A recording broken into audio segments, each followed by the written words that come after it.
नमस्कार, सभी का स्वागत है। दरभंगा जिला में आज दरभंगा के डीएम और दरभंगा के एसएसपी ने प्रेस वार्ता किया है। आज आदर्श आचार संहिता के कारण होली मिलन और रोजा इफ्तार पार्टी पर भी प्रशासन की नजर है। जिला निर्वाचन पदाधिकारी सह जिलाधिकारी राजीव रोशन ने पुष्टि किया है। कहा, रोजा इफ्तार और होली मिलन समारोह पर कोई रोक नहीं, लेकिन ऐसे आयोजन का राजनीतिक लाभ कोई न उठाए, इसका रखे ख्याल, नहीं तो होगी कार्रवाई। चुनाव की तिथि की घोषणा के साथ ही पूरे देश में आदर्श आचार संहिता के अलावा 144 निषेधाज्ञा लागू हो चुका है। आने वाले चुनाव से पहले अभी रमजान के साथ साथ होली पर्व भी आने वाले हैं। ऐसे में जगह जगह रोजा इफ्तार पार्टी के साथ साथ होली मिलन समारोह भी लगातार किया जा रहा है। प्रशासन आदर्श आचार संहिता को देखते ही सभी रोजे इफ्तार पार्टी के साथ साथ होली मिलन समारोह पर भी नजर बनाया हुआ है। हालांकि जिलाधिकारी ने आज प्रेस कॉन्फ्रेंस कर यह स्पष्ट कर दिया है कि ऐसे किसी भी धार्मिक पर्व त्योहार मनाने पर कहीं रोक नहीं है, लेकिन लोगों को यह ध्यान रखना होगा कि इसका किसी प्रकार से चुनावी फायदा, नुकसान या चुनाव को प्रभावित न करता हो। अगर कहीं ऐसी शिकायत मिली तो उसके खिलाफ जरूर कार्रवाई होगी। इंटरव्यू सुनिए दरभंगा के डीएम राजीव रोशन और दरभंगा के एसएसपी जगन्नाथ रेड्डी ने क्या रिपोर्ट दिया है। मीडिया के माध्यम से उन्होंने जनता के सामने एक रिपोर्ट दिया है कि आखिरकार आदर्श आचार संहिता लगने के बाद एक सप्ताह के बाद फिर से प्रेस वार्ता में उन्होंने पूरा जानकारी दिया कि कितना शराब विनष्टीकरण हुआ, कितना शराब पकड़ा गया, कितने अपराधी पकड़े गए, कितना पैसा जब्त हुआ है। उसको लेकर सभी जानकारियां हैं। सभी लोगों तक शेयर जरूर करिएगा इस न्यूज को। मैं अश्वनी यादव, प्रदेश प्रवक्ता, भारतीय जनता पार्टी बिहार, आप सबों को होली पर्व की हार्दिक शुभकामनाएं देता हूं। साथ ही साथ समस्त मिथिलावासियों को इस रंग के त्यौहार को खुशी। भारत निर्वाचन आयोग के दिशा निर्देश के आलोक में 85 वर्ष से अधिक आयु के जितने भी मतदाता दरभंगा जिले में हैं उनको 12D के माध्यम से हम लोग प्रपत्र उपलब्ध कराएंगे और जिनका भी अनुरोध प्राप्त होगा और साथ में जो हमारे PWD वोटर्स उनको भी हम लोग 12D का उपलब्ध कराएंगे। जो भी अनुरोध करेंगे उनको पोस्टल बैलेट के माध्यम से मतदान के लिए व्यवस्था की जाएगी। इसके साथ साथ एसेंशियल सर्विस के जितने लोग हैं, मतदान कर्मी हमारे जितने हैं, उन सब के लिए भी हम लोग पोस्टल बैलेट के माध्यम से मतदान कराने के लिए फैसिलिटेशन सेंटर बनाएंगे और उनका मतदान हम लोग सुनिश्चित करवाएंगे। चुनाव की तैयारियों की बात करें तो किस तरह की तैयारियां? हमारे दरभंगा ज़िले में चतुर्थ और पंचम चरण में मतदान होना है। जो दरभंगा पार्लियामेंट्री कॉन्स्टिट्यूंसी है और समस्तीपुर पार्लियामेंट्री कॉन्स्टिट्यूंसी, उसमें चतुर्थ चरण में 13 मई को मतदान होना है और 20 मई को मधुबनी पार्लियामेंट्री कॉन्स्टिट्यूंसी का जो हिस्सा दरभंगा में है उसमें मतदान होना है। हम लोग मतदान के लिए हर तरह से चौकस हैं, सतर्क हैं, तैयार हैं।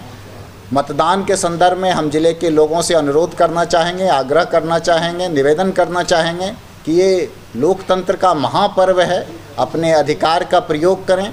जिले के प्रत्येक मतदाता अपने देश के लिए, अपने लोकतंत्र के गौरव को बढ़ाने के लिए आगे आएं और अपने मताधिकार का प्रयोग करें। धन्यवाद। देखिए, इस पे भारत निर्वाचन आयोग के दिशा निर्देश बिल्कुल स्पष्ट हैं।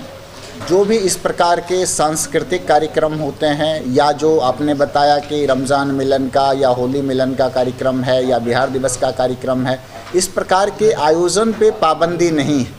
बस इसमें ध्यान ये रखना है कि इस जगह पे जो भी राजनेतागण आते हैं वो चुनाव प्रचार प्रसार के लिए इसका उपयोग नहीं कर सकते हैं। इस प्रकार जैसा कि आप सब लोग जानते हैं, धार्मिक संस्थान हैं या इस प्रकार के जो भी स्थल हैं उसका चुनाव प्रचार के लिए उपयोग किया जाना आदर्श आचार संहिता का उल्लंघन है। भाग लेने में कहीं कोई कठिनाई नहीं है, भाग ले सकते हैं, लेकिन प्रचार प्रसार के लिए इस प्रकार के आयोजन का उपयोग किया जाना आदर्श आचार संहिता के उल्लंघन के दायरे में आएगा। इसमें नजर रखी जा रही है? बिल्कुल, हमारी आदर्श आचार संहिता का कोषांग बना हुआ है। फ्लाइंग स्क्वाड की टीम हमारी है, स्टैटिक सर्विलांस की टीम है और साथ में हम लोगों ने जो हमारा सोशल मीडिया का विंग है उसको भी एक्टिवेट कर रखा है कि जहां कहीं भी इस प्रकार की कोई भी बात आएगी तो हम लोग उस पर कार्रवाई करेंगे। बिल्कुल माना जाएगा। जैसे कि 144 हम लोगों के ज़िले में निर्गत है, उसमें जो भी चीज़ों के लिए प्रतिषेध किया गया है उसमें अगर कोई उसका उल्लंघन करते हैं तो आईपीसी का सेक्शन 188 के तहत वो दंडनीय अपराध की श्रेणी में आता है। आदर्श आचार संहिता के अलावे आईपीसी में भी प्रावधान किए गए हैं कि चुनाव में जो 144 चुनाव के मद्देनज़र निर्गत है उसके उल्लंघन पे 188 के तहत कार्रवाई होती है। प्रशासनिक बात करें पुलिस व्यवस्था किस तरह की है? देख, अभी तक हम लोगों का जो रिकवरी है हम बताएंगे पहले कि पिस्टल 6 पकड़े हैं, गोली 20 है, बॉम्ब 7 हम लोग रिकवरी किए थे और अरेस्टिंग जो गिरफ्तारी है 880 है और वारंट का निष्पादन 1770 है। CCA 202 हम लोग प्रपोजल भेजे हैं, उसमें 7 ऑर्डर निर्गत हो चुका है और 107 के कार्य में टोटल हम लोगों के हमने भेजा था 14,140 और उसमें 6,500 बॉन्डन हो चुका है और अभी कुछ बाकी है कि उनको भी हम लोग कैंप कोर्ट लगा के लगातार कार्रवाई चल रहा है। और जो शस्त्र वेरिफिकेशन होता है लाइसेंसी हथियारों का, उसमें 1086 हमारे यहाँ जिला में है, उसमें 911 हम लोग सत्यापन कर चुके हैं और उसमें 200 लगभग हम लोग जमा कर चुके हैं, 206 जो जमा हो चुका है और कुछ 12 लाइसेंस को हम लोग रद्द कर चुके हैं, जो रद्द भी हो चुका है। और लगातार हम लोग कार्रवाई कर रहे हैं, जैसा जो CAPF आया है रोस्टर बना के 3 शिफ्ट में उनको ड्यूटी लिया जा रहा है और उसके साथ हमारा यहाँ 4 QRT वो भी लगातार काम कर रहे हैं, रात में रेड होता है और उसी का फलाफल है कि 880 हम लोग गिरफ्तारी कर चुके हैं और बूथ का सारा हम लोग वेरिफिकेशन कर चुके हैं। सेक्टर पदाधिकारी और पुलिस पदाधिकारी दोनों मिलके वेरिफिकेशन हो चुका है और हम लोग रूट का प्लान भी तैयार कर चुके हैं और लगभग हमारा तैयारी पूरा हो चुका है। सर, चेकिंग के दौरान जो जहाँ चेकिंग होता है सड़क पे, क्या CISF जहाँ चेकिंग करते हैं तो क्या पत्रकार वहाँ पर फोटो वीडियो ले सकता है या नहीं? तो फोटो वीडियो ले सकते हैं, उसको तो मना नहीं है, बट मना करते तो उनको समझा दिया जाएगा।